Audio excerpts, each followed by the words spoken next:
সংলাপ এলগিনের ছাদে দাঁড়িয়ে রাতের আবহ উপভোগ করছিল। অনেকগুলো ভাবনায় ওর মন যখন উতলা হয়ে আছে, ও কারোর একজনের পায়ের আওয়াজ শুনল। পেছনে ঘুরে দেখল মহুয়া ছাদের দরজার কাছে দাঁড়িয়ে আছে। সংলাপ কয়েক মুহূর্তের জন্য নিজের চিন্তা শক্তি হারিয়ে ফেলেছিল। মহুয়া যে ওর কথায় ছাদে চলে আসবে তাও কল্পনাও করেনি। বরং ও ভেবেছিল এত রাতে মহুয়াকে এভাবে ছাদে ডাকাটা হয়তো ওর উচিত হয়নি। কয়েক সেকেন্ড চুপ থেকে সংলাপ বলল, এসো। মহুয়া দরজার কাছে এক ঠায় দাঁড়িয়েছিল। সংলাপের ডাক শুনে ও সংলাপের দিকে এগিয়ে গেল। ততক্ষণে পূর্ণিমার চাঁদের আলো একটু কমেছে। আকাশে মেঘ জমছে অল্প অল্প। ছাদটা এখন বেশ অন্ধকার। অন্ধকারে দুজন ভালোভাবে নিজেদের মুখ দেখতে পারছিল না। মহুয়া জিজ্ঞেস করল, আপনি আমায় ডাকলেন কেন? সংলাপ মহুয়ার দিকেই তাকিয়ে আছে। মহুয়া চুল হাওয়ায় উড়ে এসে সংলাপের মুখের ওপর পড়ছে এবং সংলাপ তাতেই বিভোর হয়ে রয়েছে। ও বোধহয় মহুয়ার প্রশ্নটা খেয়ালই করেনি, বা খেয়াল করলেও উত্তর দেওয়ার কথা মনে নেই। মহুয়া একবার ডাকল, সংলাপবাবু। সংলাপ এবার কি বলবে ভেবে পেল না। এই প্রথম মহুয়া ওর নাম ধরে ডেকেছে। নিজের কানের ওপর ওর বিশ্বাস হল না। সংলাপ নিজেকেই প্রশ্ন করল যে ও কি ঠিক শুনেছে। মহুয়া ওরই নাম ধরে ডাকল তো। পাহাড়ি হাওয়া যেন সোজা এসে সংলাপের মনে স্পর্শ করল। সংলাপবাবু। সংলাপ এবার ঘোর কাটিয়ে বলল, তোমায় কয়েকটা কথা বলার ছিল মহুয়া। বলুন। মহুয়ার দৃষ্টি শান্ত। জীবনের ব্যস্ততা যেন ওকে স্পর্শ করতে পারে না। রাতের অন্ধকারে মহুয়াকে আরো সুন্দর দেখাচ্ছে। সংলাপ চোখ ফেরাতে পারছে না। অন্ধকারে ও লিলিকে দেখেছিল।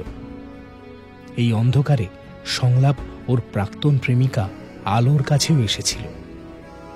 আবার সেই অন্ধকারেই ও এখন মহুয়ার সামনে দাঁড়িয়ে। সংলাপ ভাবল, সব অন্ধকারই কি এক? না, তা তো নয়। আলো আর লিলি সংলাপের মন স্পর্শ করেনি। একটা অন্ধকার ঘরে ওরা একে অপরের কাছে এসেছিল মাত্র। কিন্তু মহুয়াকে সংলাপের মন ভালোবেসেছে। তাই মহুয়ার সঙ্গে ওর দেখা অন্ধকার ঘরে নয়, আজ এই রাতের খোলা আকাশের নিচে। সংলাপের ভাবনার মধ্যে মহুয়া বলল, হ্যাঁ বলুন না, কি বলতে চান? ওর গলার আওয়াজ খুব নিচু অথচ স্পষ্ট। সংলাপ বলল, আমি তোমার পরিচয় জেনে গেছি মহুয়া। কথাটা শোনা মাত্র ঠান্ডা পাহাড়ি হাওয়া মহুয়ার বুকে একটা ধাক্কা দিল। ও ভাবল, কি পরিচয় জেনেছেন সংলাপবাবু? সবটাই কি জেনে গেছেন? মহুয়া কোনো উত্তর দিল না। সংলাপ বলল, তুমি আসলে এলগিনের পরিচারিকা নও, তাই না? মহুয়া সঙ্গে সঙ্গে সংলাপের চোখের দিকে তাকালো। ওর বুকে যেন সজোরে একটা বাজ পড়ল। ও কেঁপে উঠল। ওর চোখের কোণে জল। সোজা তাকিয়ে আছে সংলাপের চোখের দিকে। পলক পড়ছে না। অনেক কথাই যেন ওই তাকানোতে লুকিয়ে আছে। মুখ থেকে একটাও শব্দ বের করল না মহুয়া। ওর চোখের জল আর ওইভাবে একদৃষ্টে তাকিয়ে থাকা মহুয়ার মুখের ভাষার অভাব পূরণ করে দিল। মহুয়ার চোখে জল দেখে সংলাপের চোখও ভিজে গেল। ওর প্রতি সংলাপের মনটা দরদি হয়ে উঠল। দরদ বড় ছোঁয়াচে রোগ। একজনের থেকে অন্যজনের সংক্রমণ ছড়াতে বেশি সময় লাগে না। আর এই দরদ যদি প্রেমিক প্রেমিকার হয়, তাহলে নিদেন পক্ষে যদি দুজন এমন মানুষের হয় যারা খুব একা, তাহলে বলতে হবে দরদ পৃথিবীর সবচেয়ে ছোঁয়াচে রোগ। এর কোনো চিকিৎসা হয় না, এর থেকে পালিয়ে বাঁচা যায় না, সঙ্গে নিয়ে চলতে হয়। আপনি আর কি জানেন? মহুয়া সংলাপের চোখের দিকে তাকিয়ে এই প্রশ্নটা করল। দুজনের চোখেই জল। মহুয়ার চোখের ভাষা সংলাপ বুঝতে পারছে। হয়তো সংলাপের চোখের ভাষাও মহুয়া পড়তে পারছিল। তাই বহুক্ষণ দুজনে মুখে কোনো কথা বলল না, অথচ দুজনের মধ্যে যেন নীরবে অনেক কথা হয়ে গেল। এলগিনের ছাদে ততক্ষণে অন্ধকার ঘনিয়ে এসেছে। আকাশের চাঁদকে ঢেকে দিয়েছে এক রাশ মেঘ। আবার কি বৃষ্টি নামবে? দুজন মানুষ তো এমনিতেই ভিজে রয়েছে একে অপরের চোখের জলে।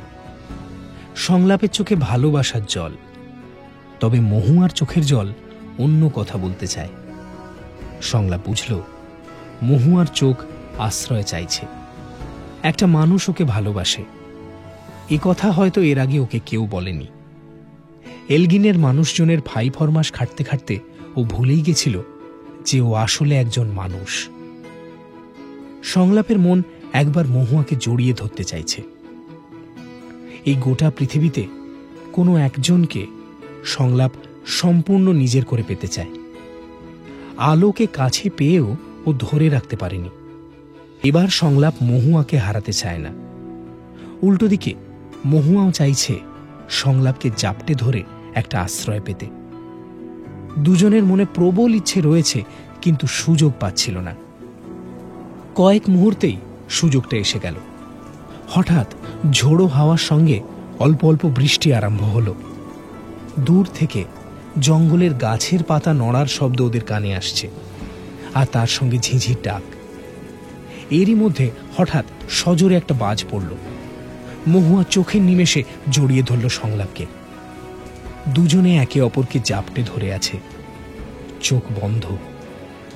দুজনের এই প্রথম এত কাছে আসা। মিনিট কয়েক পর ওরা স্বাভাবিক হলো। সংলাপ মহুয়ার মুখের দিকে তাকালো। ওর বুঝতে বাকি রইল না যে মহুয়া খানিকটা লজ্জা পেয়েছে। মহুয়া সংলাপের দিকে তাকাচ্ছে না। সংলাপও কি বলবে ভেবে পেল না। অগত্যা বলল, বৃষ্টি পড়ছে, চলো না আমরা ভেতরে যাই। সত্যি তাই, বৃষ্টি বেশ জোরে পড়ছে। আর কয়েক সেকেন্ড ওইভাবে দাঁড়িয়ে থাকলে দুজনেই পুরো ভিজে যাবে। সংলাপে যে মহুয়াকে ভালো লাগে তা বেশ স্পষ্ট, কিন্তু অপর দিকের ভাব তখনও সংলাপের কাছে পরিষ্কার হয়নি, যার ফলে মহুয়ার ছোট ছোট এক্সপ্রেশন বা কাজকে সম্বল করে সংলাপ ওর ভাব বোঝার চেষ্টা করছিল। এই যেমন সংলাপ ভাবছে মহুয়া কেন একটাও কথা বলছে না। সংলাপ এত কিছু বলল, মহুয়া তার একটাও উত্তর দিল না। ও কি সংলাপকে পছন্দ করে না? এর পরক্ষণেই ওর মাথায় এলো উল্টো একটা কথা। কিছু বলছে না ঠিকই, তবে ও সংলাপকে বারণও করছে না, এমনকি রেগেও যাচ্ছে না।